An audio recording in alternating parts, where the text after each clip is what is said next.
Dear all, welcome back. We are all set for the next session. Our theme for following session is green procurement. The adverse impact of climate change is now evident across the globe, with many countries badly impacted in last few months. COP26 also highlighted the urgency for taking immediate actions to slow down and finally reverse the climate changes. The role of public procurement, which spends about 20% of GDP, is extremely critical in this direction. The World Bank is developing a sustainable procurement guideline which will be rolled out shortly. Uh, we will hear about this important topic from in the next session. It will be my pleasure. It will be my privilege to invite Ms. Jellie Molino, Sustainable Procurement, Public Procurement Consultant, United Nations Environment Program. Ms. Molino is an international legal expert on sustainable public procurement who has an experience working with international organizations such as UNEP, World Bank, UNDP, IFC, OEDC, ITC, ILO, and ADB in the area of public procurement and sustainability.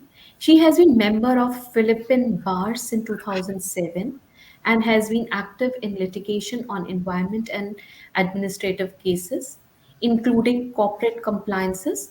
She is currently finishing her PhD degree on the role of multilateral development banks in promoting sustainable public procurement towards the achievement of 2030 Sustainable Development Goal at the University of Turin, Italy. She holds an LLM in Government, Procurement, and Environmental Law from the George Washington University Law School, 2017, and an Executive Master's degree in Business Administration from Asia Institute of Management, a Doctor of Prudence degree from University of Batangans, and BA degree in philosophy from the University of Philippines. Her current research project focus on development of legal frameworks for low carbon public procurement in Asia and Pacific, addressing barriers to international public procurement and ASEAN regions UNDP and the formulation of SPP policies and regulation for People Public of Bangladesh and the Socialist Republic of Vietnam IFC. Now I will pass over to Ms. Molino to take her session on mitigating climate change through public procurement. Over to you, ma'am.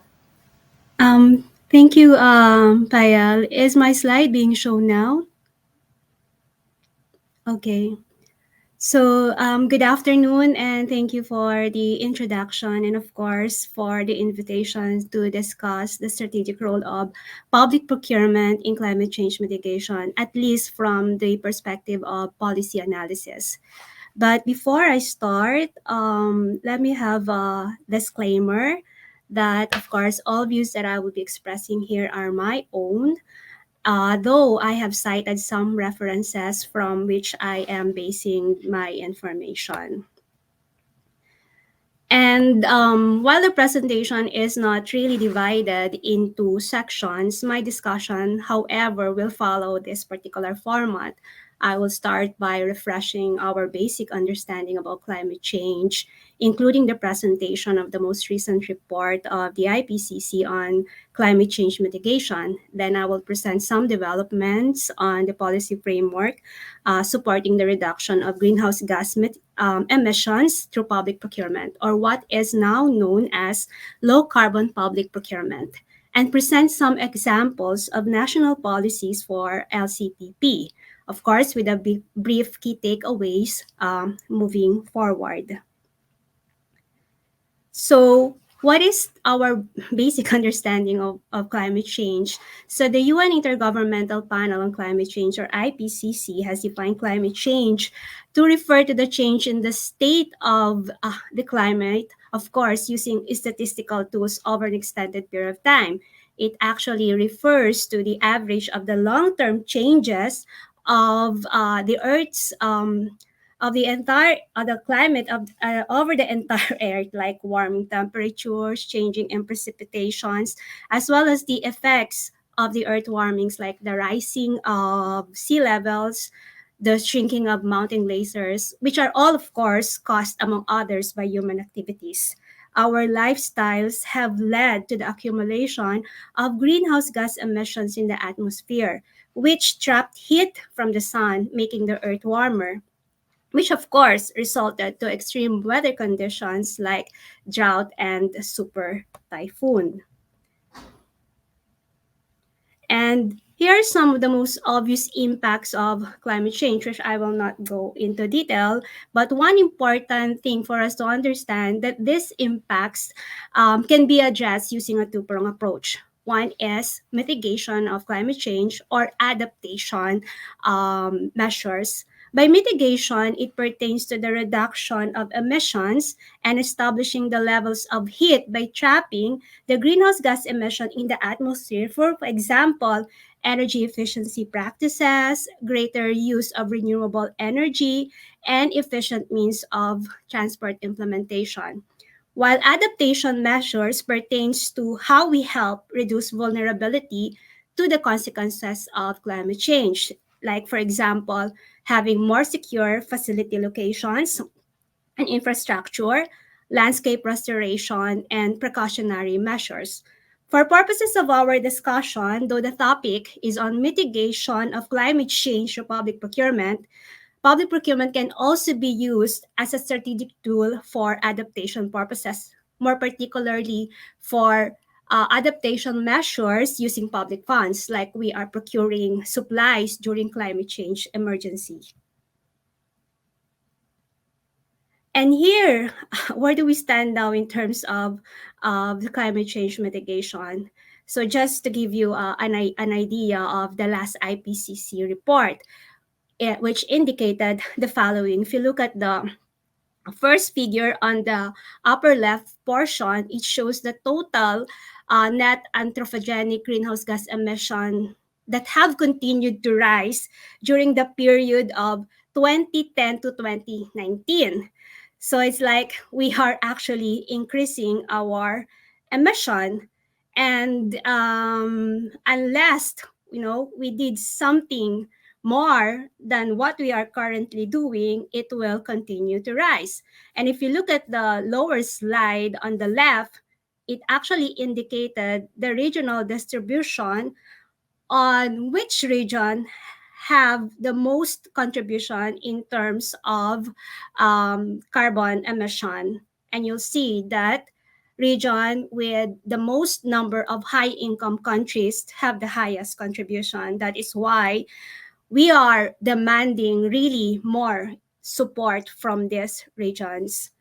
Sadly, however, on the third slide, which is on the right upper portion, you will see here that the global greenhouse gas emission in 2030, I mean, if we are to look on the associated nationally determined contributions announced prior to COP26, is like the warning will exceed the 1.5 degrees target during the 21st century. And then limiting it to lower than 2 degrees would rely on rapid acceleration and mitigation efforts. And we really have to do something about it.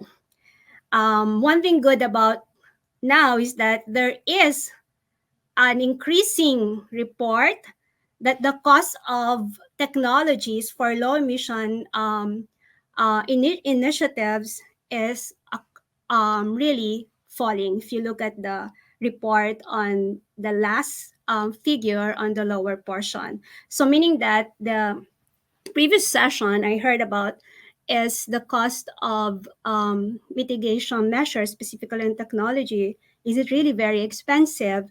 So at least the IPCC's report indicated that technologies for mitigation measures is the cost is actually fallen. And this is due to the numerous innovative policy packages. In fact, if you look at the Paris Agreement, after the Paris Agreement, there has been actually consistent expansion of policies and laws addressing mitigation, which of course these policies have led to avoidance of emissions that would otherwise have occurred if those policies are not implemented. And one of these policy initiatives is actually on the promotion of sustainable consumption and production, which of course is supported not only by the Paris Agreement. I posted there the preamble indicating the importance of, you know, sustainable consumption and production in the implementation of the Paris Agreement, but also with respect to SDG 12, which is very focused on the assurance that there will be sustainable consumption and production patterns, specifically Target 12.7, which is on the promotion of public procurement practices that are sustainable. But of course, it has to be in accordance with national policies and priorities. So we are actually, or we should be, monitoring the number of countries that are actually implementing sustainable public procurement policies and action plans. And the United Nations for Environment Program, UNEP, is in fact the one that is at least doing the monitoring of 12.7.1. And one of this is um, through the use of the global review, which UNEP has been doing since 2013. That was the first global review in terms of sustainable public procurement implementation, and it was followed in 2017. And before the year ends, we are going to release the 2022 SPP Global Review, which yours truly have the privilege to be part of the technical working team for purposes of monitoring. And let me just share some of highlights of the upcoming 2022 SPP Global Review. So we have 45 participating countries, and this slide show the distribution of these countries according to region. And sadly, however, India did not participate in the monitoring exercise that UNEP did in 2021, nor in the global review initiatives that UNEP did also in 2021. Because of course, this is a voluntary in nature. We would communicate to the government if they're interested to participate. And from the Global Review Initiative of the 45 countries, you'll see that what are the legal frameworks supporting SPP. Actually, one thing, from the legal perspective, I am very happy to see that at least 82% of those countries have already SPP provisions in their procurement regulations, and 76% of them have SPP action plan, dedicated SPP action plans, which means that they have already identified the priority categories, product categories, and including the methodology by which these categories will be implemented. But of course, all of them at least have 100% of the participating countries have already national overarching policies that support sustainable public procurement. For example, actually, when we evaluated all of these national policies, it can go as broad as that of Austrian government, which just provides, implementation of procurement emission-free operated vehicles to be purchased by public authorities. Or it could be like the one from China, which just, provided the initiative to support the energy saving and environmentally labeling products for purposes, again, of public procurement. So there are actually so many thematic policies that actually support the country's initiative for the purchase and use of reusable, recyclable, biodegradable, and recoverable materials, which of course would lead to hopefully zero emission solutions in the public procurement of goods, works, and services. These slides will show like we compared the 2017 and 2021 SPP policies. And one thing we've noticed is that the SPP dedicated policies are more focused on green initiatives. One assessment is that most of those countries have already in place policies that support social considerations, more particularly preference to domestic industries. So if your procurement practice has already this particular initiative to support local industry, that is already a category for social procurement. And most of those countries have already that in place. So they are now focusing on promoting more green initiatives. And then we also try to evaluate how the sustainability issues are being addressed since 2013 to the present. So although of course the baseline or the base mark will be on the 2021 global review, one thing you will be noticing is that although promoting SME is now the second in the 2020 to global review, but if you will look on the average on how the sustainability considerations have been considered in SPP policies from 2013 to 2021, it's actually more supportive of green public procurement. And this is more focused on resource efficiency, energy conservation, and climate change mitigation, which of course paved the way to what we now call as low carbon public procurement. So when we speak of low carbon public procurement, this is actually refers to um, the reduction of greenhouse gas emission throughout the life cycle of the product of the services that we are actually procuring.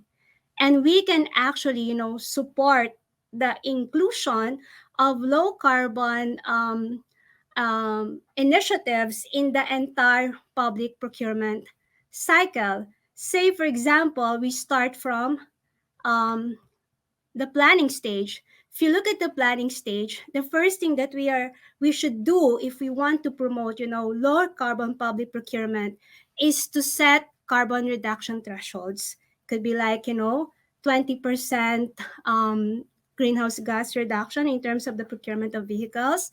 And of course, you can just provide the threshold. You have to make sure that you identify the alternatives, specifically the best available technologies. So when you do the planning, you have to consult the market, and then of course you have to find the low carbon initiatives in the planning. And once you have already identified that, the second stage, of course, in terms of public procurement cycle, is to define the low carbon specifications and award criteria. It can be used through the energy efficient goods and services, or it can also include low carbon performance on material, or the introduction of low carbon solutions. And it, of course, it does not end there. You have to make sure that when you actually implemented the contract after award, there should be, low carbon contractual clauses. You should set your key performance indicators, which of course, the reduction of transport emission, that could be an example, or continued improvement. And very importantly is that you must have penalties for non-compliance. And of course, other sustainability clauses should be integrated, like the environmental and social standards. And at the end of the implementation, you have to make sure that because you have your carbon reduction plan, you have to assess if the targets have been achieved after you conduct the public procurement initiative or pilot for purposes of green public procurement. And these are some of the examples actually of national policies based on our recent reviewed of the 45 countries. Say, for example, Austria has this particular feature in terms of its policy. So it means that, you know, as early as possible this year, they have to procure the emission-free operated vehicles. In the same way as in the case of Belgium, the target is 50% of the federal contract should have sustainable procurement practices. Cyprus also the same, 50%. Even China has already this item list of energy saving and environmental labeling products, energy saving products for government procurements. And these item lists are actually mandatory. Costa Rica, Ireland, and Norway are also some of the countries. In Asia, we have, of course, South Korea, and also Thailand has started to do it.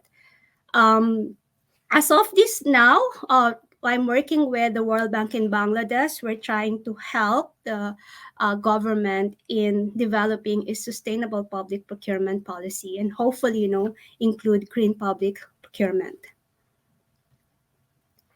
Of course, what are the setbacks? We all know that there are always barriers. And two of the most considered barriers everywhere we go and talk to the procuring officials is that public procurement is set by legal constraints. We all know that. I work on the legal department.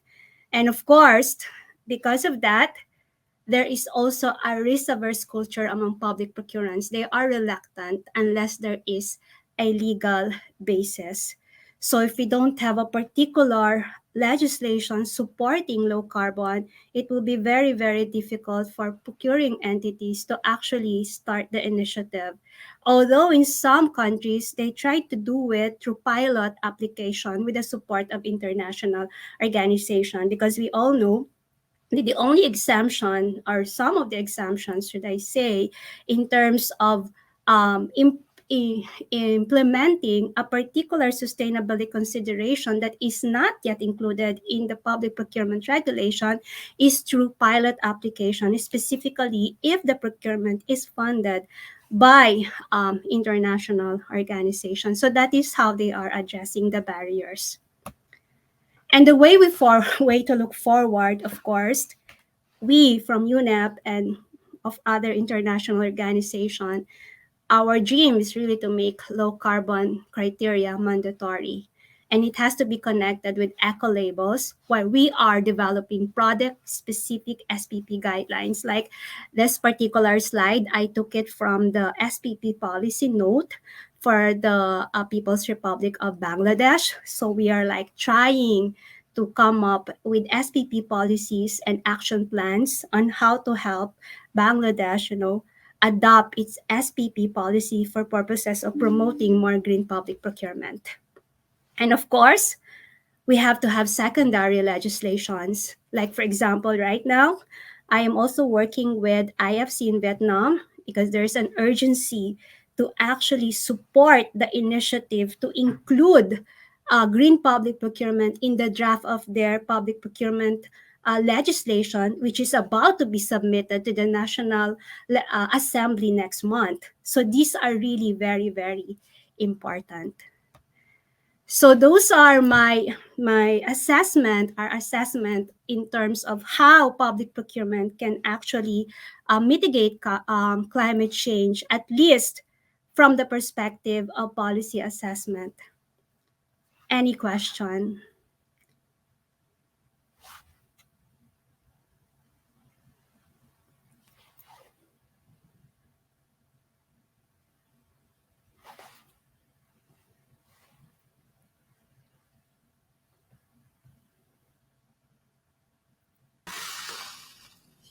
I'm sorry, because I wanted to make sure I have more time for question and answer. So it's like I try to be Thank you so fast. much. Yes, we have a question on the screen. Thank you, first of all, for the time that you took to share your thoughts and experience.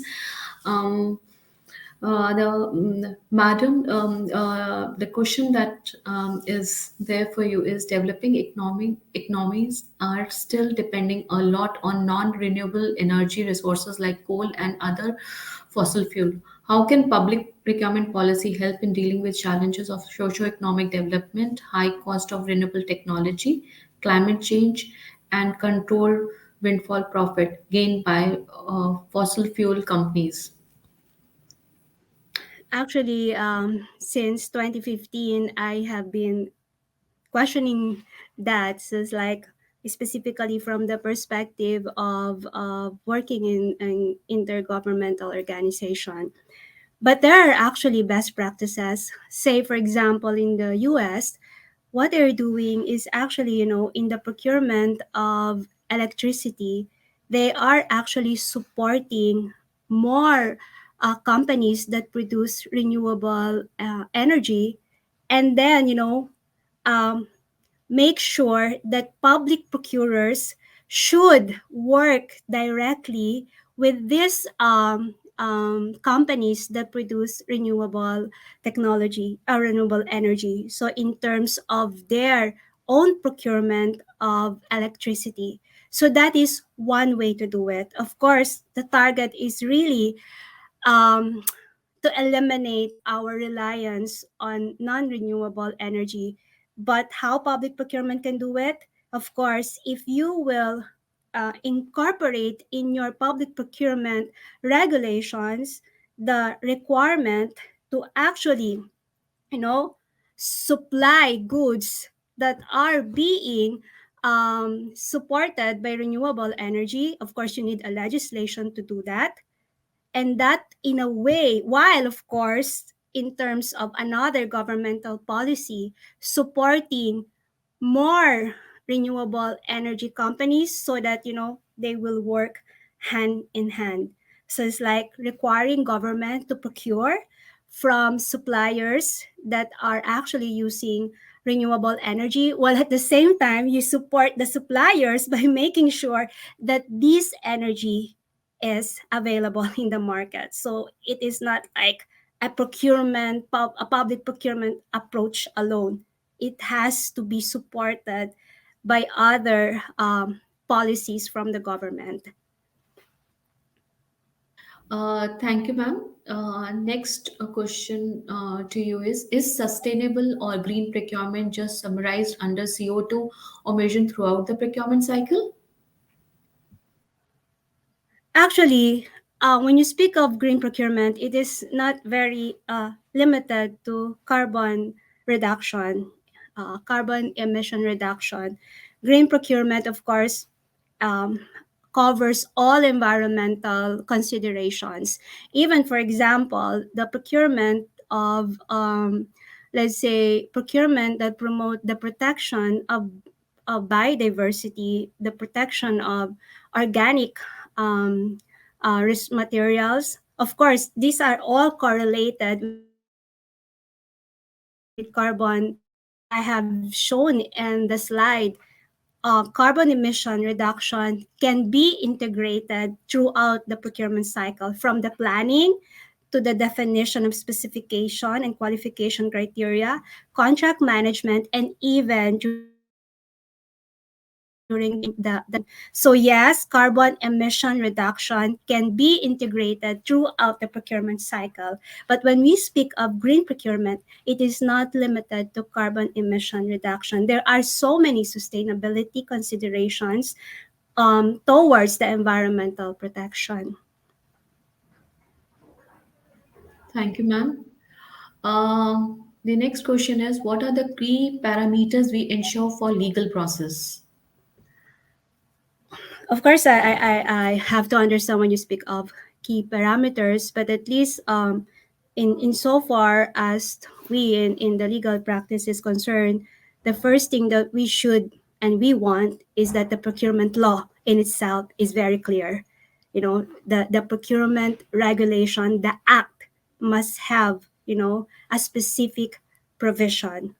But in the absence, like for example, there are countries like Singapore. Singapore, if you look at the public procurement law of Singapore, it is considered actually as a trade law.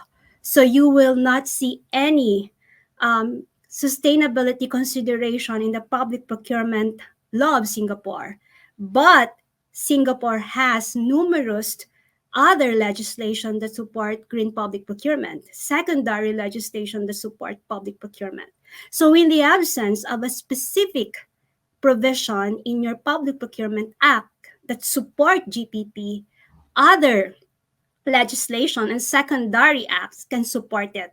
But of course, in that case, you have to have a champion public authority to take the initiative. Otherwise, if we will be relying solely on public procurers, they didn't want to take the risk. It's because we know that it is highly litigated in terms of all of the governmental functions.